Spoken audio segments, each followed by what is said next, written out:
Macam mana saya akan merasa bosan dan boring sementara saya ini hari-hari dalam kesendirian saya berbicara dengan Tuhan saya dan Tuhan saya berbicara dengan saya.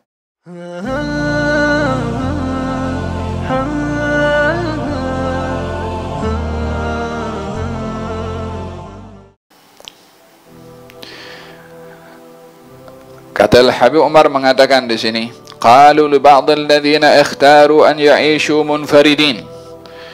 yakni dikatakan atau ditanya kepada golongan satu kaum yang lebih memilih hidup bersendirian. Yakni ada satu kaum lebih memilih hidup sendiri. Yakni hidup beruzlah sendiri. Katanya, ama tastauhish, kamu tidak boring ke? Yakni hidup sendiri, tak jumpa kawan, tak sembang-sembang.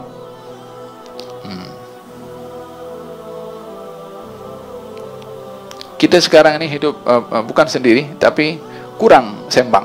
Mungkin di hari-hari di rumah saja. Itu pun ada kawan, masih ada yang diajak sembang. Katanya, ama tastauhish, kamu tak boring ke? Tak stres ke, tak tak sempit ke hidup ini dengan hidup sendiri, tak ada sesiapa yang menemani kamu. Katanya, anta jalisun liwahdak, kamu duduk seorang-seorang, fi makanin ba'id anin nas, jauh daripada manusia, yakni tak bergaul dengan sesiapa, tak bercampur dengan sesiapa. Dijawab oleh orang itu, kaifa astauhish wa ana ukallim rabbi wa yukallimuni. Macam mana saya akan merasa bosan dan boring sementara saya ini hari-hari dalam kesendirian saya berbicara dengan Tuhan saya dan Tuhan saya berbicara dengan saya. Kata orang yang bertanya tadi, ajaban ma taqul? Engkau punya jawaban ini pelik lah. Macam mana engkau cakap dengan Tuhan, Tuhan bercakap dengan engkau? Katanya, qal in aradtu an ukallimahu qumtu ila shalah. Kalau saya ingin berbicara dengan Allah, maka saya pergi salat. Mungkin dengan begitu saya berbicara dengan Allah. Wa in aradtu an asma' kalamahu fatahtu kitabahu wa talautuhu. Kalau saya ingin diajak berbicara oleh Allah, oleh Tuhan saya, maka saya buka Al-Quran, maka saya baca. Itu bermakna Tuhan saya bercakap dengan saya. Qal faman kana yasma' kalamallahi wa yukhatibullaha kaifa yastauhish. Siapa orang yang dia hari-hari mendengar kalamnya Allah atau berbicara dengan Allah, macam mana dia boring? Man ista'nas billah la ista'nas bighairih. Yang dia seronok dengan Allah Subhanahu wa taala, maka dia tak seronok dengan yang lainnya. Kalau seseorang dia duduk dengan kalau dia pengantin baru, mana boleh dia seronok dengan kawannya pada saat dia seronok ketika dalam suasana seperti itu. Bila mana dia berada dengan kawan rapatnya, macam mana dia boleh seronok dengan yang lainnya?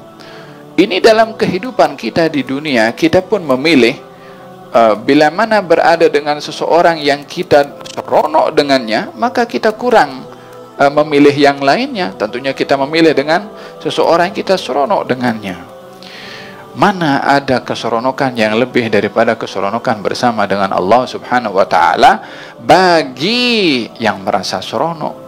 Yang tak merasa, ya mandaga araf, yang dia ini kopi atau teh kalau dipandang saja nampak warnanya hitam, tapi tak tahu apa rasanya, pahit ke manis ke. Tapi kalau dah dirasa, yang tahu rasanya yang minum. Orang lain yang tengok mungkin hanya mendengar kopi itu manis, tapi dia tak rasa. Kalau dia rasa, oh, dia sudah ainul yaqin dan haqqul yaqin, dah tahu rasanya sebab sendiri rasa. Kalau tidak, hanya melihat saja atau mendengar sahaja. Moga-moga Allah buka kita punya hati, kita punya minda ini boleh rasa indahnya Al-Quranul Karim, sehingga merasa bersama dengan Allah Subhanahu wa taala. Ma dhannuka bithnaini Allahu thalithuhuma. Ya Abu Bakar, bagaimana kalau ada dua orang yang ketiga itu adalah Allah Subhanahu wa taala? Saat dikatakan demikian oleh baginda Rasulullah, hilang rasa takutnya Sayyidina Abu Bakar. Setelah dikatakan Allah bersama dengannya. Hada orang yang dia merasa seronok ketika bersama dengan Allah, maka tidak seronok dengan selain daripada Allah subhanahu wa ta'ala. Wa hakadha, orang bersama dengan Al-Quranul Karim seronok ketika membaca Al-Quranul Karim. Walihada kata Sayyidina Umar, kata Sayyidina Uthman mengatakan, kalau seorang itu memahami firman Allah subhanahu wa ta'ala, ma syabi'at min kalamillah, law tahurat qulubuna ma syabi'at min kalamillah, kalau hati kita ini bersih maka tak akan kenyang daripada mendengar firman Allah. Permasalahannya adalah kita punya hati.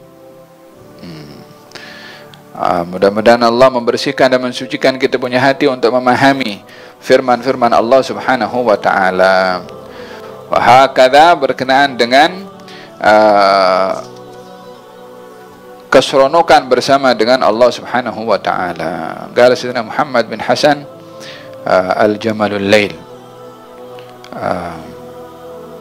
membaca surat ke dalam Qiyamul Lailnya, dia membaca surat Maryam. Pada penghujung daripada surat itu Allah subhanahu wa ta'ala berfirman, innal ladzina amanu wa amilus solihati sayaj'alu lahumur rahmanu wudda. Orang beriman dan beramal saleh akan diberikan oleh Allah cinta. Maka diulang-ulang kalimat wudda, cinta, wudda, wudda, wudda, sebab dia merasakan makna cinta yang dijanjikan oleh Allah kepada orang beriman dan juga beramal saleh. Sebagian orang mungkin mengatakan akan diberikan cinta, dia tahu, tapi bukan tidak semua orang merasa. Imam Muhammad bin Hasan Jamalul Lail, dia rasa ketika membaca itu diberikan oleh Allah subhanahu wa ta'ala nikmatnya membaca Al-Quranul Karim, sehingga kalimat wudda itu diulang-ulang, ulang-ulang, wudda, wudda, wudda, sampai terbit fajar, sedang menikmati daripada firman-Nya Allah subhanahu wa ta'ala. Baginda Rasulullah kalau qiyamul lail membaca surat Baqarah, membaca surat Ali Imran, membaca surat An-Nisa, membaca surat Al-Maidah, tak berhenti dalam satu rakaat. Seronok ketika membaca Al-Quranul Karim sehingga bengkak kaki beliau. La ilaha illallah, ianya menggambarkan bagaimana perlunya kita memerhatikan kepada kita punya hati untuk dibersihkan supaya sejuk ketika membaca Al-Quranul Karim.